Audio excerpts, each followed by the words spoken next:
Assalamualaikum warahmatullahi wabarakatuh. Terima kasih atas kesempatan yang telah diberikan kepada saya. Izinkan saya memperkenalkan diri.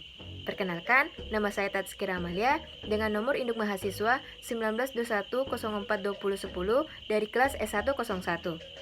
Pada kesempatan kali ini, saya akan menjelaskan mengenai kelebihan dan kekurangan dari jenis-jenis organisasi proyek konstruksi.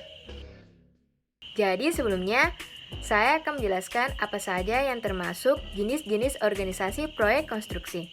Menurut PMBOK atau Project Management Body of Knowledge, yang merupakan standar de facto yang diakui secara internasional, terdapat 3 jenis organisasi proyek konstruksi. Yang pertama yaitu organisasi fungsional. Organisasi fungsional merupakan organisasi klasik yang setiap staf atau tenaga kerjanya memiliki satu atasan. Anggota staf dikelompokkan dalam spesialis seperti bagian produksi, pemasaran, teknik, akunting, dan setiap staf memiliki wewenang dan tanggung jawab yang jelas. Yang kedua yaitu organisasi proyek murni. Struktur organisasi dari jenis proyek ini merupakan bagian tersendiri dari organisasi fungsional perusahaan, di mana manajer mempunyai otoritas penuh dalam proyek. Yang ketiga yaitu organisasi matriks. Struktur organisasi proyek ini biasanya merupakan gabungan dari organisasi proyek murni dan juga fungsional. Nah, selanjutnya yaitu kelebihan dan juga kekurangan dari jenis-jenis organisasi proyek konstruksi. Yang pertama, kelebihan dan juga kekurangan dari organisasi fungsional. Kelebihannya, yang pertama, adanya fleksibilitas yang tinggi dalam penggunaan karyawan atau staf. Yang kedua, orang-orang dengan keahlian tertentu ditugaskan pada banyak proyek yang berbeda. Yang ketiga, orang-orang dengan keahlian berbeda dikelompokkan dalam satu grup untuk berbagi pengetahuan dan pengalaman yang bermanfaat bagi pemecahan masalah teknis. Yang keempat, divisi fungsional yang bersangkutan bisa jadi basic bagi kelangsungan teknologi bila para personel keluar dari proyek. Yang terakhir, divisi fungsional mempunyai jalur-jalur karir bagi mereka yang mempunyai keahlian tertentu.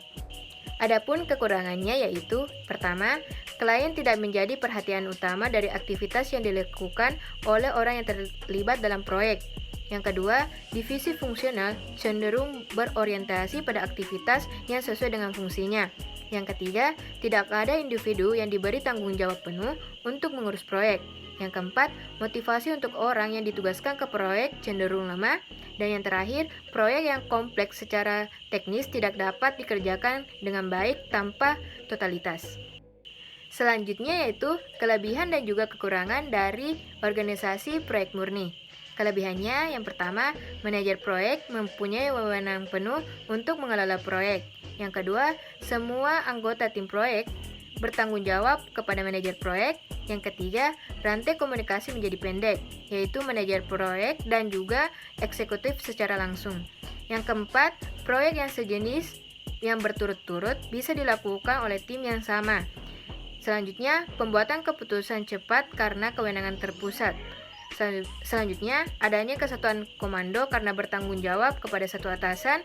Yang ketujuh, bentuk organisasi cukup simpel sehingga mudah dilaksanakan.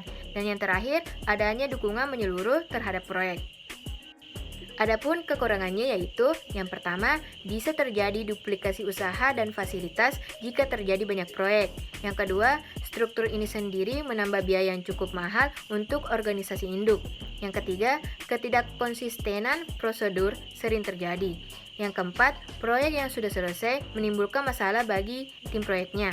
Yang terakhir, penumpukan sumber daya yang berlebihan untuk mendapatkan dukungan teknis dan teknologi sewaktu-waktu dibutuhkan, tetapi biasa dipegang pada saat tidak dibutuhkan.